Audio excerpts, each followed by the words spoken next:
Hello and नमस्ते तपाईलाई Olizz store PV च्यानलमा स्वागत छ। म लोकेश आज फेरि तपाईहरुको अगाडि हो के छ मेरो हातमा डे 2 लेसन छ। यसको मतलब के भने JBL को स्पिकर हाम्रो स्टोरमा आएको छ र यो भन्दा अगाडि तपाईले JBL को फ्लिप 1 2 3 हुँदै 6 देखिसक्नु भने अब फ्लिपमा पनि अर्को नयाँ मोडल इसेन्शियल आएको छ। भनेपछि यो स्पिकर कस्तो छ त? हुन त JBL का स्पिकर सम्बन्धी तपाईलाई धेरै जानकारी नै होला, किनभने स्पिकरको जगतमा JBL भनेपछि भन्नै पर्दैन, एकदमै पुरानो कम्पनी र सारै राम्रो नाम पनि भएको JBL कम्पनीका पोर्टेबल स्पिकर आउन थालेपछि त यो कम्पनी अझै बढी चर्चामा आएको छ। त्यस्तै हुँदाखेरि यसका पोर्टेबल स्पिकर यति धेरै भेराइटीहरू छन् भने अब फ्लिपमा पनि नयाँ मोडल निकालेको छ, जसले गर्दाखेरि तपाईको बजेट अलिक कम थियो भने पनि JBL को फ्लिपको यो इसेन्शियल मोडल अब ठिक्क प्राइसमा तपाईले किन्न सक्नुहुन्छ। अब ढिलो नगरिकन यो डब्बा भित्र यो स्पिकर कसरी आएको छ भनेर तपाईलाई म देखाउन गइरहेको छु, जसले गर्दा तपाई घर बसी बसी यो स्पिकर कस्तो छ भनेर पूर्ण जानकारी लिन सक्नुहुन्छ। सबैभन्दा पहिला हेरौँ, यहाँनिर हाम्रो सिल रहेछ। यसलाई चाहिँ म सानो टेप लागेको छ, यसलाई चाहिँ म काटिहाल्छु। यहाँबाट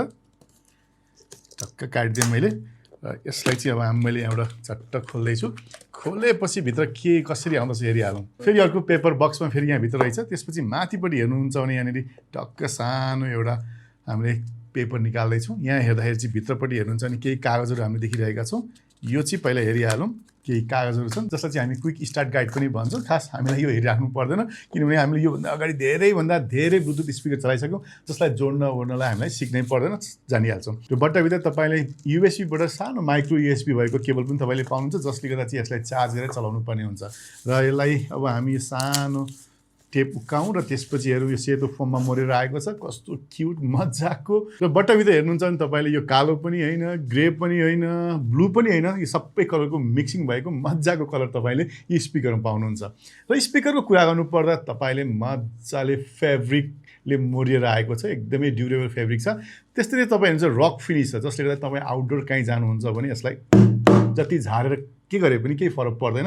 त्यसले गर्दा यसको ड्युरेबिलिटी एकदमै राम्रो छ। र स्पिकरभित्र तपाईँले 3000 mAh को ब्याट्री यसमा राखेको छ, जसलाई फुल चार्जमा 3.5 घन्टा लाग्छ। र एकचोटि फुल चार्ज गरिसकेपछि यसलाई तपाईँले 10 घन्टासम्म प्ले टाइम फुल म्युजिक दामी म्युजिकसम्म घन्कारेर बजाउन सक्नुहुन्छ। भनेपछि सानोतिनो भेटघाट छँदै तपाईँ सानोतिनो ट्रेकिङ या तपाईँ कहीँ आउटडोर गइराख्नु भएको छ या ट्राभलमा गइराख्नुहुन्छ र तपाईँको होटल रुममा एक्लै बस्दाखेरि गाह्रो भयो भने यो स्पिकर लगाएर तपाईँले घन्काउन सक्नुहुन्छ, किनभने मोबाइल फोनको आवाज अलिक पुग्दैन। यो भयो भने मजा आउँछ। हुन त अहिले यस्तो भइसकेको, यदि हामी चाहिँ टिभीहरू भन्दा पनि साउन्ड सिस्टममा ठुलो साउन्डमा सुन्ने भन्दा पनि रुममै बसेर फोन चलाउने धेरै बानी भइसक्यो भने त्यस्तो बेलामा पनि यो स्पिकरलाई यदि हामी रुममै राख्ने हो भने हाम्रो रुममा चाहिँ फोनको आवाजभन्दा मजाले यसमा आवाज आउँछ, जसले गर्दा तपाईँ म्युजिक या डायलग केहीको पनि मजा लिन सक्नुहुन्छ। र स्पिकरको कुरा गर्नुपर्दा यसमा चाहिँ तपाईँले दुईवटा 40 mm को ड्राइभर राखेको छ भने यसमा बेस रेडर चाहिँ यसमा तपाईँले पाइ नै हाल्नुहुन्छ, जसले गर्दाखेरि सानोतिनो बेसको आवाज पनि मजाले दुईतिरबाट तपाईँलाई आइ नै हाल्छ भने क्लियर साउन्ड पनि यसबाट तपाईँले पाउनुहुन्छ। र यो स्पिकरको सबैभन्दा मजा लागेको कुरा चाहिँ यो IPX7 रेटिङ वाटरप्रुफ छ, जसले गर्दा तपाईँ जस्तो सुकै ठाउँमा पानीमा भिजाए पनि डुबाए पनि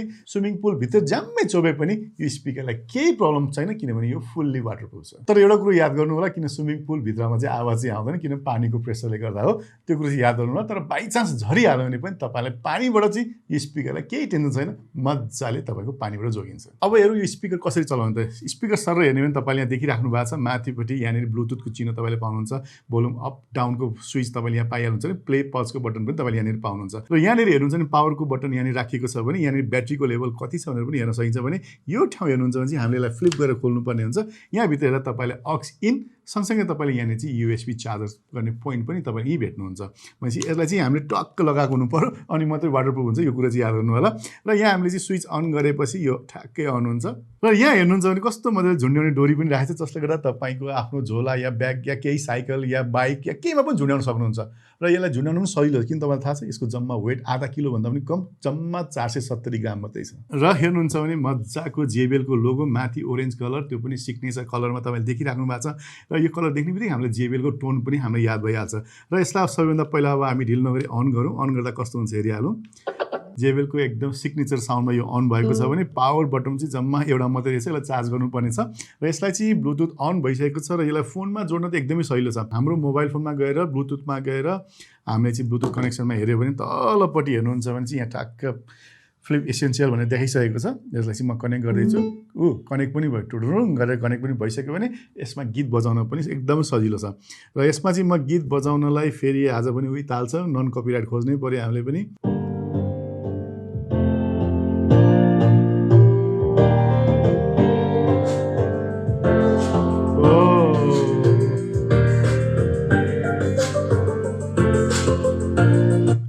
सानो स्पिकरबाट यस्तो साउन्ड आउँछ भने त मैले एक्सपेक्ट नै गरेको थिइनँ। एकदम मजाको बेस ट्रेबल दुइटै मिलेर तपाईँले मिड रेन्ज भोकलको साउन्ड पनि एकदमै क्लियर सुनिँदो रहेछ यो सानो स्पिकरबाट।